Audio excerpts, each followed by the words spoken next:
Viewers welcome back in our program जी। Doctor साहब साड़ी पहली ईमेल आई है पंजाब तो वीर हरप्रीत सिंह जी की। ये लिखते हैं, डॉक्टर साहब मेरा नाम हरप्रीत सिंह है तो मैं पंजाब का रहने वाला हाँ। वैसे तो मैं तुहाडा हर प्रोग्राम नहीं वेखदा, पर मेरे अंदर खालिस्तान बारे कुछ सवाल हैं। पहला तो ये कि खालिस्तानी सिखां दे हक की गल करते हैं, पर केरा हक?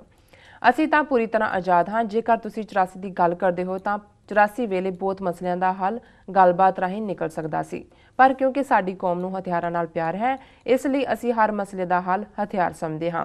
साडी कौम बहुत भोली है।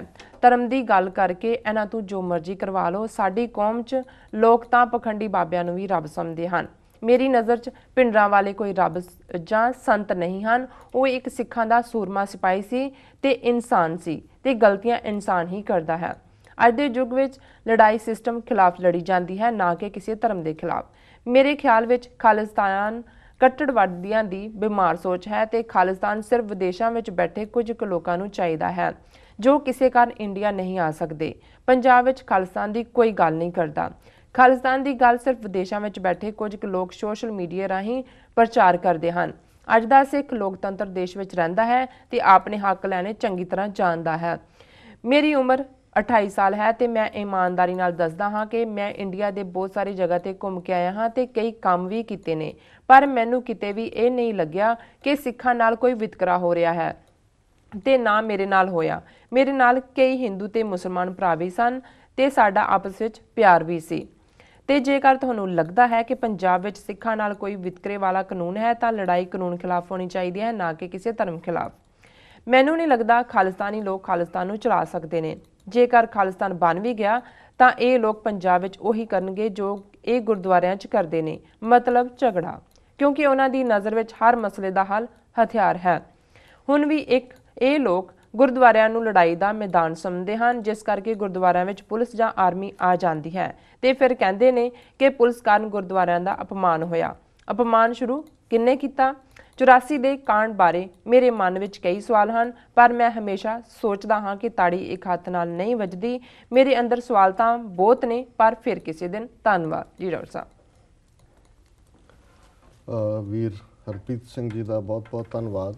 उन्होंने पंजाब च बैठ के जिथे कि उन्होंने हिंदू और मुसलमान दोस्त ने, जिथे कदे उन्होंने वितकरे का सामना नहीं करना पिया, उन्होंने मास्टरां ने बड़ा चंगा फ्रेज़ याद करवाया भी ताड़ी एक हथ नाल नहीं वजदी। उन्होंने सिखां च सिर्फ इक्को ही गल नज़र आती है भी वो हथियारां नाल प्यार करते हैं। इन्होंने शायद घर चरखा रखा होएगा जिहड़ा सवेरे शाम कतदे ने, नाले रघुवर राग विराजा राम पतित पावन सीता राम ये भी पढ़ते होणगे, क्योंकि हथियारां दे उल्ट तो फिर चरखा ही है जी। तो उन्होंने ये भी लगता है भी पिंडां वाले जिहड़े ने वो जिहड़े ने कोई संत नहीं सी ते सूरमा सिपाही सी, तो गलती कर सकता है। उन्होंने संत शब्द तो इसलिए तोड़ रहा है भी उन्होंने गलती की है जी। तो बाकी वो कहते हैं जी ये तो खालिस बाहर बैठे सिखां नूं ही चाहिए खालिस्तान, वो आ नहीं सकते इत्थे। तो ये कट्टड़वादियों की बीमार सोच है।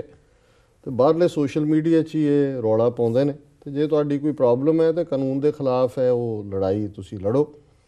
तो 84 बारे भी कहते हैं, इन्हों के होर भी सवाल ने, पर अज विचारे इन्ने नाल ही सबर कर रहे हैं जी जिन्ना को कह सके जी जी।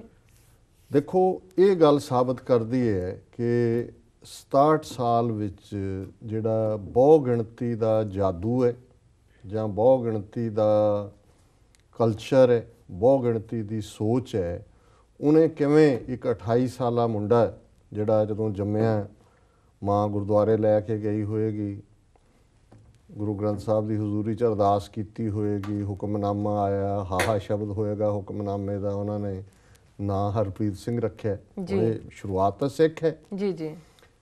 तो किस लैवल ते 28 सालों च ये सोच चली गई।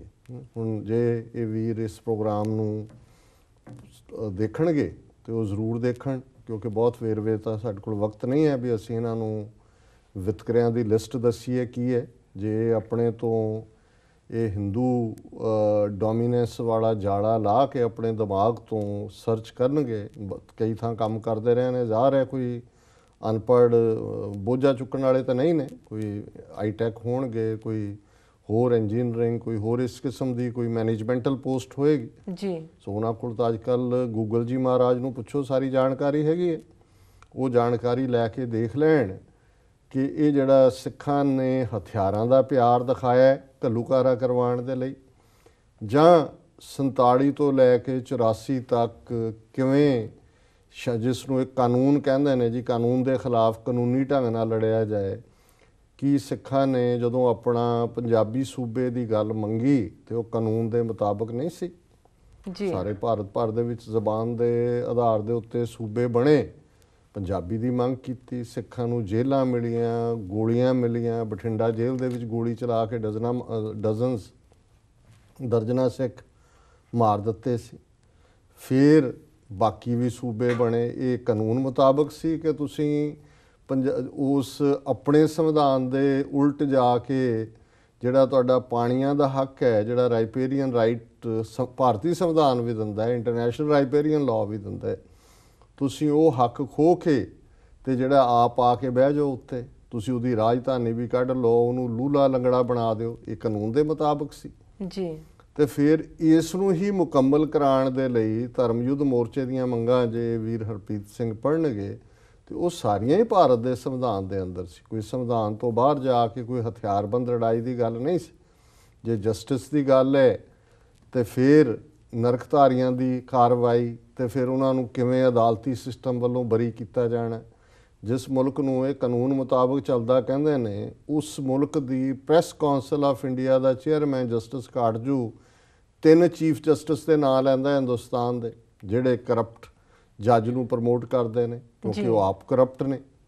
ਹੁਣ ਉਸ ਸਿਸਟਮ 'ਚੋਂ ਜੇ ਇਸ ਵੀਰ ਨੂੰ ਅਜ ਲੱਗਦਾ ਅਜੇ ਇਹਦੇ ਕਦੇ ਚਪੇੜ ਨਹੀਂ ਪਈ ਲੱਗਦੀ, ਜਦੋਂ ਇਹਨੂੰ ਕਿਸੇ ਨਾਕੇ ਤੇ ਖੜਾ ਕਰਕੇ ਕਿਸੇ ਹਰਿਆਣਵੀ ਸਿਪਾਹੀ ਨੇ ਇਹਨੂੰ ਬੇਇੱਜ਼ਤ ਕੀਤਾ, ਜਾਂ ਕਦੋਂ ਦਿੱਲੀ ਜਾਂ ਕਿਤੇ ਬਾਹਰ ਗਿਆ, ਮੈਂ ਇਹ ਨਹੀਂ ਕਹਿੰਦਾ ਕਦੇ ਰੱਬ ਨਾ ਕਰੇ ਕਿ ਨਵੰਬਰ 84 ਫੇਰ ਕਦੇ ਵਾਪਰੇ, ਪਰ ਜੋ ਜੀਆਂ ਕਰਤੂਤਾਂ ਸਾਡੇ ਇੱਦਾਂ ਦੇ ਭਰਾਵਾਂ ਦੀਆਂ ਨੇ ਜਾਂ ਇਹਨਾਂ ਦੀ ਸੋਚ ਹੈ ਇਹ, ਔਰ ਜੋ ਜਿਹਾ ਹੁਣ ਭੂਤਰਿਆਪਨ ਨੇ ਬਹੁ ਗਿਣਤੀ ਕੌਮ ਵਾਲੇ ਦਿਖਾ ਰਹੇ ਨੇ, ਇਹ ਨਵੰਬਰ 84 ਤਾਂ ਪੇਲ ਰਹਿ ਜਾਏਗਾ। ਉਦੋਂ ਤਾਂ ਉਹਨਾਂ ਦਾ ਜ਼ੋਰ ਨਹੀਂ ਲੱਗਾ, ਉਹਨੂੰ ਅਜੇ ਵੀ ਹੈਰਾਨੀ ਹੁੰਦੀ, ਬਸ 10-15 ਹਜ਼ਾਰ ਮਾਰ ਕੇ ਅਸੀਂ 3 ਦਿਨ 4 ਦਿਨ ਇਹ ਕੰਮ। ਔਰ ਦਿੱਲੀ 'ਚ ਕਹਿੰਦੇ ਰਹੇ ਜਿਹੜੇ ਉਹਨਾਂ ਦੇ ਪੁਲਿਸ ਵਾਲੇ ਸੀ, ਉਹ ਕਹਿੰਦੇ ਜੀ ਤੁਹਾਡੇ ਤੋਂ 3 ਦਿਨ 'ਚ ਇੰਨੇ ਨਹੀਂ ਮਰੇ, ਜੇ ਸਿੱਖਾਂ ਨੂੰ ਅਸੀਂ 3 ਦਿਨ ਦਿੱਤੇ ਹੁੰਦੇ ਫਿਰ ਤੁਹਾਨੂੰ ਲੱਗ ਜਾਂਦਾ ਪਤਾ ਵੀ ਉਹ ਕੀ। ਸੋ ਇਹ ਉਹਨਾਂ ਦਾ ਮਾਈਂਡ ਸੈਟ ਸ਼ੋਅ ਕਰਦਾ ਵੀ ਕਿਉਂ ਜਿਹਾ ਸੀ। ਤੇ ਇਹ ਵੀਰ ਕਹਿ ਰਹੇ ਨੇ ਜੀ ਤਾੜੀ 2 ਹੱਥ ਨਾਲ ਨਹੀਂ ਵੱਜਦੀ।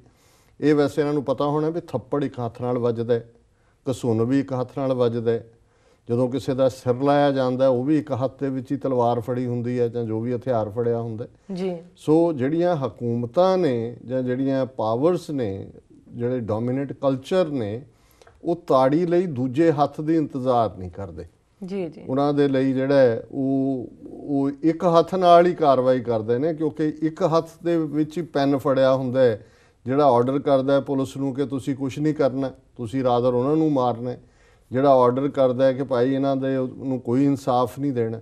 ਸੋ ਉਹ ਹੱਥ ਜਿਹੜਾ ਜਿਹਦੇ 'ਚ ਪੈਨ ਫੜਿਆ ਹੋਇਆ ਪੋਲੀਟੀਕਲ ਪਾਵਰ ਉਹਨੂੰ ਕਹਿੰਦੇ ਨੇ ਜੀ, ਤੇ ਉਹ ਉਹਨਾਂ ਦੇ ਕੋਲ ਹੈ। ਫਿਰ ਬਾਕੀ ਰਹਿ ਗਈ ਗੱਲ ਬਾਹਰਲੇ ਸਿੱਖਾਂ ਦੀ।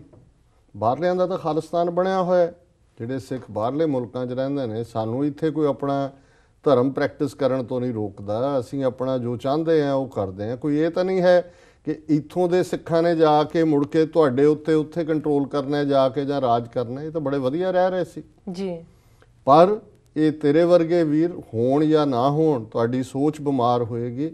ਸਿੱਖ ਆਪਣੇ ਉਸ ਗੁਰੂ ਦੀ ਅਰਦਾਸ ਦੇ ਉੱਤੇ, ਆਪਣੇ ਗੁਰੂ ਵੱਲੋਂ ਦਿੱਤੇ ਖਾਲਸੇ ਦੇ ਟੀਚੇ ਦੇ ਉੱਤੇ ਯਕੀਨ ਕਰਦਾ ਹੈ। ਜਹਾਂ ਜਹਾਂ ਖਾਲਸਾ ਜੀ ਸਾਹਿਬ ਤਹਾਂ ਤਹਾਂ ਰੱਛਿਆ ਰਿਆਇਤ, ਕਿ ਜਿੱਥੇ ਜਿੱਥੇ ਖਾਲਸਾ ਹੈ ਉਸ ਦੀ ਰੱਛਿਆ, ਪ੍ਰੋਟੈਕਸ਼ਨ ਔਰ ਰਿਆਇਤ, ਉਸ ਲਈ ਕੰਸੈਸ਼ਨ ਇਹ ਅਕਾਲ ਪੁਰਖ ਤੋਂ ਅਸੀਂ ਮੰਗਦੇ। ਸੋ ਬਾਹਰਲਾ ਸਿੱਖ ਤਾਂ ਉਸ ਪੀੜ ਨੂੰ ਲੈ ਕੇ ਜੋ ਜੂਨ 84, ਨਵੰਬਰ 84 ਤੋਂ ਉਸ ਤੋਂ ਬਾਅਦ ਲਗਾਤਾਰਤਾ ਨਾਲ ਸਾਡੇ ਭੈਣ ਭਰਾ ਉਸ ਧਰਤੀ ਦੇ ਉੱਤੇ ਭੋਗ ਰਹੇ ਨੇ, ਉਹ ਤਾਂ ਉਸ ਪੀੜ ਨੂੰ ਲੈ ਕੇ ਕਿ ਇਸ ਪੀੜ ਦਾ ਨਿਵਾਰਣ ਕਿਵੇਂ ਹੋ ਸਕਦਾ ਹੈ, ਕਿਵੇਂ ਜਿਹੜਾ ਆਪਣਾ ਆਜ਼ਾਦ ਘਰ, ਆਪਣਾ ਦੇਸ਼ ਬਣਾਏ ਬਿਨਾਂ ਸਾਡਾ ਧਰਮ ਸੁਰੱਖਿਅਤ ਨਹੀਂ ਹੋ ਸਕਦਾ, ਸਾਡੇ ਭੈਣ ਭਰਾ ਸੁਰੱਖਿਅਤ ਨਹੀਂ ਹੋ ਸਕਦੇ, ਉਹ ਉਸ ਲਈ ਤੁਰੇ ਹੋਏ ਨੇ। ਉਹਨਾਂ ਨੂੰ ਕੋਈ ਇਸ ਕਿਸਮ ਦਾ ਇੱਥੇ ਐਸਾ ਨਹੀਂ ਹੈ ਕਿ ਉਹਨਾਂ ਨੇ ਖਾਲਿਸਤਾਨ ਇੱਥੇ ਬਣਾਉਣਾ, ਉਹ ਤਾਂ ਰਹਿੰਦੇ ਹੀ ਖਾਲਿਸਤਾਨ 'ਚ ਨੇ ਜੀ ਇਹਨਾਂ ਮੁਲਕਾਂ ਦੇ ਜੋ ਸੰਵਿਧਾਨ ਨੇ, ਕਾਨੂੰਨ ਨੇ, ਜੋ ਸੈਟਅਪ ਨੇ, ਥੋੜੀਆਂ ਬਹੁਤ ਪ੍ਰੋਬਲਮਸ ਹੁੰਦੀਆਂ, ਲੇਕਿਨ ਜਿਵੇਂ ਇਹ ਅਕਮੋਡੇਟ ਕਰਦੇ ਨੇ, ਇਹੀ ਇਹਨਾਂ ਦੇ ਤਾਂ ਜਿਹੜੇ ਕਨਸਟੀਟਿਊਸ਼ਨ ਨੇ ਜਾਂ ਉਹਨਾਂ ਦੇ ਸਿਸਟਮ ਨੇ ਉਸ ਲਾਈਨ ਦੇ ਉੱਤੇ ਹੀ ਨੇ ਜਿਹੜੇ ਗੁਰੂ ਨੇ ਵਿਜ਼ੂਅਲਾਈਜ਼ ਕੀਤੇ ਸੀ ਜੀ ਕਿ ਖਲਕਤ ਦਾ ਭਲਾ, ਲੋਕਾਂ ਦਾ ਭਲਾ, ਜਸਟਿਸ। ਇੱਥੇ ਤੁਸੀਂ ਜਾਣਦੇ ਹੋ, ਤੁਹਾਨੂੰ ਪਤਾ ਹੈ ਕਿ ਭਾਈ ਜੱਜ ਗੋਰਾ ਹੋਏ, ਕਾਲਾ ਹੋਏ, ਪੀਲਾ ਹੋਏ, ਨੀਲਾ ਹੋਏ, ਤੁਹਾਨੂੰ ਜਸਟਿਸ ਮਿਲੇਗਾ, ਕਿਉਂਕਿ ਇੱਥੇ ਜੇ ਨਹੀਂ ਮਿਲਦਾ ਤੁਹਾਡੇ ਕੋਲ ਦੂਸਰੇ ਤਰੀਕੇ ਨੇ। ਇਹ ਨਹੀਂ ਹੈ ਵੀ 30 ਸਾਲ ਬਾਅਦ ਵੀ ਕਾਤਲ ਬਾਹਰ ਨੇ ਤੇ ਤੁਹਾਡੇ ਹਜ਼ਾਰਾਂ ਬੰਦੇ ਮਾਰ ਦਿੱਤੇ ਨੇ। ਤੁਹਾਡੇ ਦੇਸ਼ 'ਚ ਹੀ ਹੋ ਸਕਦਾ ਜਿਹਨੂੰ ਤੁਸੀਂ ਇੰਡੀਆ ਕਹਿੰਦੇ ਹੋ। ਇਹ ਹਰਪ੍ਰੀਤ ਸਿੰਘ ਨੂੰ ਮੈਂ ਸੰਬੋਧਨ ਕਰ ਰਿਹਾ ਜੀ। ਬਾਕੀ ਉਹ ਕਹਿੰਦੇ ਜੀ ਸਿੱਖ ਲੜਦੇ ਨੇ, ਗੁਰਦੁਆਰਿਆਂ 'ਚ ਹੀ ਲੜਦੇ ਨੇ, ਫਿਰ ਪੁਲਿਸ ਤੇ ਆਰਮੀ ਆ ਜਾਂਦੀ ਹੈ। ਹੁਣ ਉਹ ਆਰਮੀ ਜਾਣ ਕੇ ਉਹਨੇ ਕਿਹਾ ਤਾਂ ਕਿ ਜੂਨ 84 'ਚ ਉਹ ਕਹੇ, ਜੂਨ 84 'ਚ ਵੀਰ ਹਰਪ੍ਰੀਤ ਸਿੰਘ ਕਿਹੜੇ ਸਿੱਖ ਲੜ ਰਹੇ ਸੀ ਹਰਿਮੰਦਰ ਸਾਹਿਬ ਦੇ ਅੰਦਰ? ਜੀ ਜੀ ਬਿਲਕੁਲ। 37 ਗੁਰਦੁਆਰਿਆਂ 'ਚ ਕਿਹੜੇ ਸਿੱਖ ਲੜ ਰਹੇ ਸੀ? ਜਿਹੜੀ ਸਿੱਖ ਰੈਫਰੈਂਸ ਲਾਇਬ੍ਰੇਰੀ ਨੂੰ ਉਹ ਲੁੱਟ ਕੇ ਲੈ ਗਏ, ਅੱਗ ਲਾਈ ਉਸ ਲਾਇਬ੍ਰੇਰੀ 'ਚ, ਇਹਨੇ ਦੇਖਿਆ ਹਰਪ੍ਰੀਤ ਸਿੰਘ ਨੇ? ਇਹ ਤਾਂ ਖੈਰ ਅਜੇ ਮਾਂ ਦੀ ਕੁੱਖ 'ਚ ਨਹੀਂ ਸੀ ਆਇਆ, 28 ਸਾਲਾਂ ਦਾ ਨਾ, 2 ਸਾਲ ਪਹਿਲਾਂ ਦੀ ਗੱਲ ਹੈ, ਪਰ ਪੜ੍ਹਿਆ ਤਾਂ ਜ਼ਰੂਰ ਹੋਣਾ ਇਹਨੇ। ਜੀ ਜੀ। ਉਦੋਂ ਕਿਹੜੇ ਸਿੱਖ ਉੱਥੇ ਲੜ ਰਹੇ ਸੀ ਜਿੱਥੇ ਫੌਜ ਲੁੱਟ ਕੇ ਲੈ ਗਈ ਔਰ ਅੱਗ ਲਾਈ ਹੈ? ਸੋ ਮੈਂ ਸਮਝਦਾ ਹਾਂ ਵੀ ਇਹ ਇਹਨਾਂ ਤੇ ਕੋਈ ਹਿਰਖ ਨਹੀਂ ਹੈ, ਕਿਉਂਕਿ ਇਹ ਉਸ ਕਲਚਰ ਦੀ ਪ੍ਰੋਡਕਸ਼ਨ ਨੇ, ਉਸ ਕਲਚਰ ਦੀ ਦੇਣ ਨੇ, ਉਸ ਕਲਚਰ ਦੀ ਬਦੌਲਤ ਸਾਹਮਣੇ ਆਏ ਨੇ ਜਿਹਨੂੰ ਬਹੁ ਗਿਣਤੀ ਦੇ ਗਲਬੇ ਵਾਲਾ ਕਲਚਰ ਕਹਿੰਦੇ ਨੇ, ਔਰ ਜਿਹਦੇ ਥੱਲੇ ਫਿਰ ਕਿਉਂ ਜਿਹੀ ਸੋਚ ਬਣ ਜਾਂਦੀ ਹੈ।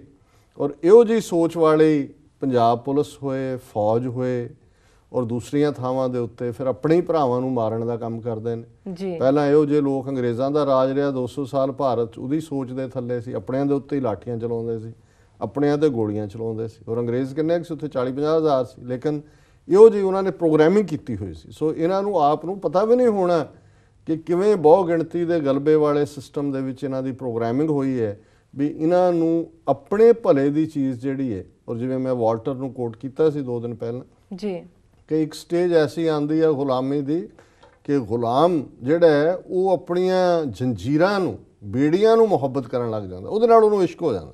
ਜੀ ਜੀ। ਸੋ ਇਹਨਾਂ ਨੂੰ ਆਪਣੀਆਂ ਜਿਹੜੀਆਂ ਬੇੜੀਆਂ ਨੇ ਔਰ ਕੜੀਆਂ ਨੇ ਉਹਦੇ ਨਾਲ ਇਸ਼ਕ ਹੈ। ਇਹਨਾਂ ਨੂੰ ਇਹਨਾਂ ਦਾ ਇਸ਼ਕ ਮੁਬਾਰਕ। ਤੇ ਜਿਹੜੇ ਇਹਨਾਂ ਬੇੜੀਆਂ ਨੂੰ ਕੱਟਣ ਦੇ ਲਈ ਯਤਨ ਕਰ ਰਹੇ ਨੇ, ਬੇੜੀਆਂ ਨੂੰ ਕੱਟਣ ਦੇ ਲਈ ਬੇਆਰਾਮ ਨੇ, ਬੇਚੈਨ ਨੇ, ਉਹਨਾਂ ਨੂੰ ਗੁਰੂ ਦਾ ਇਸ਼ਕ, ਗੁਰੂ ਦਾ ਪਿਆਰ ਮੁਬਾਰਕ। ਸੋ ਇਹ ਨਾਲ ਨਾਲ ਹੀ ਰਹਿਣੇ ਨੇ। ਤੇ ਫਿਰ ਵੀ ਇਹਨਾਂ ਦਾ ਧੰਨਵਾਦ ਵੀ ਇਹਨਾਂ ਨੇ ਆਪਣੇ ਬਿਜ਼ੀ ਵਕਤ 'ਚੋਂ ਵਕਤ ਕੱਢਿਆ ਔਰ ਅਸੀਂ ਵੈਲਕਮ ਕਰਾਂਗੇ। ਹੋਰ ਵੀ ਇਹਨਾਂ ਦੇ ਕੋਈ ਆਈਡੀਆਜ਼ ਹੋਣ ਤਾਂ ਜ਼ਰੂਰ ਲੈ ਕੇ ਆਣ। ਜੀ ਜੀ ਬਿਲਕੁਲ। ਬਹੁਤ ਧੰਨਵਾਦ ਇਹਨਾਂ ਦਾ। ਜੀ ਡਾਕਟਰ ਸਾਹਿਬ, ਇਸ਼ਾਰਾ ਹੋ ਗਿਆ ਬ੍ਰੇਕ ਤੇ ਜਾਣ ਦਾ। ਵੀਅਰਸ ਤੁਸੀਂ ਕਿਤੇ ਨਹੀਂ ਜਾਣਾ, ਮਿਲਦੇ ਹਾਂ ਛੋਟੇ ਬ੍ਰੇਕ ਤੋਂ ਬਾਅਦ।